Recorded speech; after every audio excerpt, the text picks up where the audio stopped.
Mukunda jewellers మొట్టమొదటి factory outlet ఇప్పుడు కూకట్పల్లి, కొత్తపేట్, సోమాజిగూడ మరియు ఖమ్మం.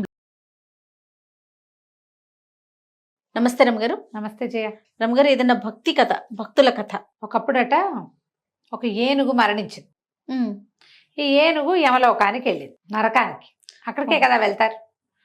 యమధర్మరాజు అన్నట్ట, ఇంత పెద్ద శరీరం ఉంది, ఇంత కాయం ఉంది, నువ్వు ఎట్లా లోబడ్డావు మనిషికి అంటే, ఏనుగు అందుట, ఏం చేస్తాం ప్రభు, కాయమే ఉంది, ఇంకేం లేదు నాకు.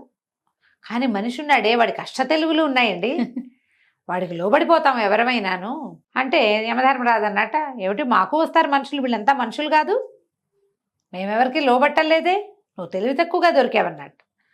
ఏనుగు అందుటే, వీళ్ళంతా చచ్చిపోయాక వస్తున్నారండి, బతికున్న మనిషిని ఒకరిని తెప్పించండి, అప్పుడు మీ సంగతి తెలుస్తుంది. బతుకున్నవాడు కనుక వస్తే ఎవడైనా వాడికి లొంగాల్సిందే అనేసరికల్లా ఆయనకు ఆశ్చర్యం వేసి, ఆ ఏనుగు అక్కడ వదిలిపెట్టి ఇక్కడే ఉండని ఆ భటులకు చెప్పారు, ఒరే ఎవడైనా బతుకున్న మనిషిని ఉండి భటూరండ్రా అని చెప్పాడు. సరే, బతుకున్న మనిషి కోసం ఒక 4 అనుచరులు వెతకడం మొదలుపెట్టారు. వాళ్ళు మామూలుగా పాపుల్ని మోసపోతూ ఉంటారు కదా. ఒకనాడు వాకిట్లో మంచం వేసుకుని పడుకున్న ఒక కాయస్థుడు అని రాస్తారు పుస్తకంలో, కరణం ఆయన లెక్కలు రాసేవాడు. పడుకున్న ఆయన కనిపించాడు. కనిపించేసరికల్లా వైనంగా ఉన్నాడు, ఇంట్లోకి వెళ్ళి వెతకక్కర్ల, రోడ్డు మీద కనపడ్డాడు, వాకిట్లోనే తలిపేసి మంచం వేసుకు పడుకున్నాడు. 4 పక్కల ఎత్తి మంచం లేవదీశారు. లేవదీసేసరికి అర్థం కాలే ఆయనకి, ఎవరో లేవదీస్తున్నారని చూసుకున్నాడు. చూసుకుని, ఎవరు బాబు అంటే, యమధర్మరాజు మిమ్మల్ని తీసుకురమ్మన్నారు అంటే, నేను చచ్చిపోయానా అన్నాడు. లేదండి, బతుకున్న వాడిని తీసుకురమ్మన్నాడు, అదే తీసుకుపోతున్నాం అన్నారు. అనగానే ఈయన ఏం చేశాడు, సరేననుకుని ఆయనకి ఎప్పుడు జేబులో చిన్న పెన్సిలు, ఇంత చిన్న కాగితాలు, ఏమైనా 2-3 కాగితాలు ఉంటాయట. పడుకున్నప్పుడు కూడా ఆ జేబులో ఉంటాయి, చొక్కాతో పడుకున్నాడు. జేబులో నుంచి పేపర్ తీసి అందులో రాశాడు, ఏవో 4 వాక్యాలు రాసుకుని పడుకున్నాడు. అట్టగే వాళ్ళు జేబులో పెట్టుకున్నాడు కాగితం. స్వర్గానికి నరకానికి తీసుకుపోయారు. తీసుకుపోతే యమధర్మరాజు కొలువు తీరున్నాడు. ఈయన ఏమన్నాడు, ఈ మనిషి కాయస్థుడు అని రాస్తారు. జేబుల నుంచి కాగితం తీసి, ఈ కాగితం యమధర్మరాజుకి ఇవ్వండి అని చెప్పాడు. చెప్పేసరికల్లా ఆయన ఏం చేశాడు, ఈ వ్యవహారం ఏమి ఇంకా వినలా, అసలు వెళ్ళాము అంతే, పైకి వెళ్ళారు. ఆ కాగితం పట్టుకెళ్ళి ఆయనకి ఇచ్చారు. ఆయన కాగితం విప్పి చదువుకున్నాడు. చదువుకుంటే వైకుంఠం నుంచి రాయబడింది కాగితం. నువ్వు చాలా శ్రమ పడుతున్నావు, నా మనిషిని వాడుకో, ఈ వ్యక్తిని వాడుకో, ఇట్లు నా శ్రీమన్నారాయణుడు చేవరాలు అని ఉంది. అలాగా ప్రభువు నాకు ఆజ్ఞ ఇచ్చాడని, రండి మహానుభావ అని ఈ మంచం మీద పడుకున్న ఆయన్ని తీసుకెళ్ళి తన సింహాసనం మీద కూర్చోబెట్టాడు. కూర్చోబెడితే ఏమిటి, మహాప్రభు శ్రీమన్నారాయణ ఆజ్ఞ ఇచ్చాడు, అదే కదా, ఆజ్ఞను పాటించద్దు. కాగితం చూసుకున్నాక మనం ఏం చేస్తాం, ఏదైనా ఒక ఆర్డర్ చూడగానే దాని ప్రకారం అంతే అంతే కదా. అక్కడ చీర కూర్చోబెట్టంగానే ఓ మనిషి వచ్చాడు, ఒక ఆవిడని పిలిచారు.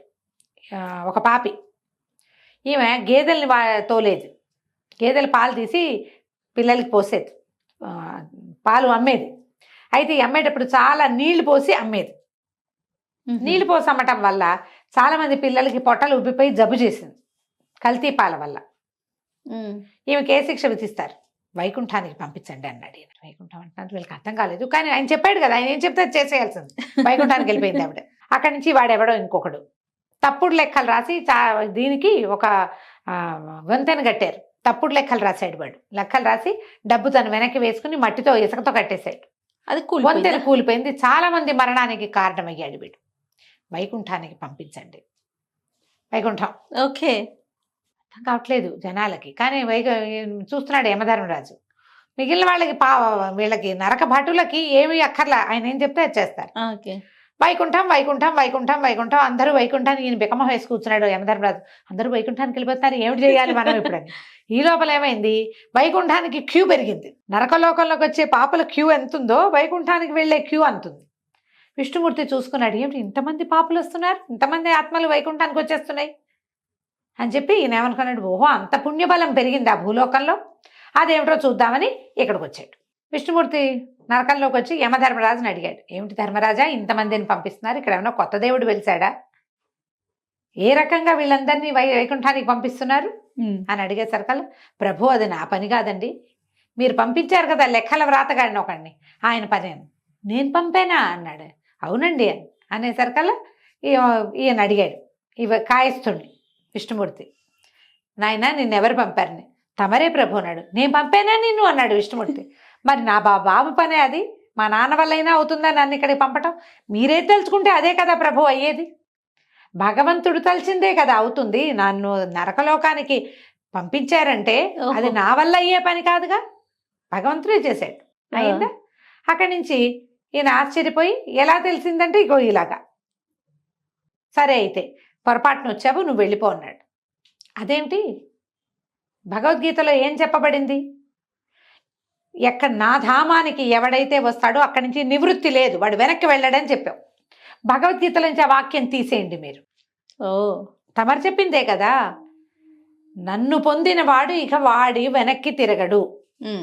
నేను నిన్ను పొందాను, ఇదిగో నిన్ను పొందిన తర్వాత ఇక నేను వెనకట వెళ్తా, వాక్యం తీసేయండి అనగానే గతుకమన్నాడు భగవంతుడు కూడా. ఇప్పుడు స్వర్గం ఈ వైకుంఠం అద్భుతమైందని విన్నారు, అక్కడికి వెళ్ళిన వాళ్ళు ఎవరు వెనక్కి రారు, ఆల్రెడీ జనం వచ్చేసారు, వెళ్ళిపోయారు వాళ్ళంతమంది. వాళ్ళకి నివృత్తి లేదు, నేను నిన్ను ఇప్పుడు పొందాను కదా, దానికి నివృత్తి లేదు. సరే భగవంతుడు అన్నాడు, సరే ఎంత పాపాత్ముడైనా నా వైకుంఠానికి వచ్చాక తిరుగులేదు, కానీ నువ్వు ఇలాంటి పని ఎందుకు చేసావు? ఇలాంటి పని ఎందుకు చేసావు అంటే, అవును నాకు అధికారం వచ్చింది. మనిషి అంటున్నాడు నాకు అధికారం వచ్చింది, నేను మంచి పనే కదా చెయ్యాలి, వైకుంఠానికి పంపడం కంటే మంచి పని ఇంకొకటి ఉందా లోకంలో? అంతే కదా అనేసరికల్ ఈయన దేవుడు భగవంతుడు అడిగాడు, యమధర్మరాజా ఇతనికి ఎందుకు ఇచ్చావు సింహాసనాన్ని నువ్వు అని అడిగితే, తమరు రాసిచ్చిన కాగితాన్ని బట్టి ఇచ్చానండి అని. కాగితం నేను రాశానా అన్నాడు. రాసింది ఎవరు? అతనే. అక్కడి నుంచి నువ్వెందుకు రాసావు అని అడిగితే, అవును నాకు ప్రచోదనం, నా లోపల హృదయంలో ఒక పిలుపు వస్తుంది. హృదయంలో ఉన్నాడు భగవంతుడు, హృదయంలో చెప్పబడించి ఉన్న భగవంతుడు చెప్పాడు నాకు. బాగుంది.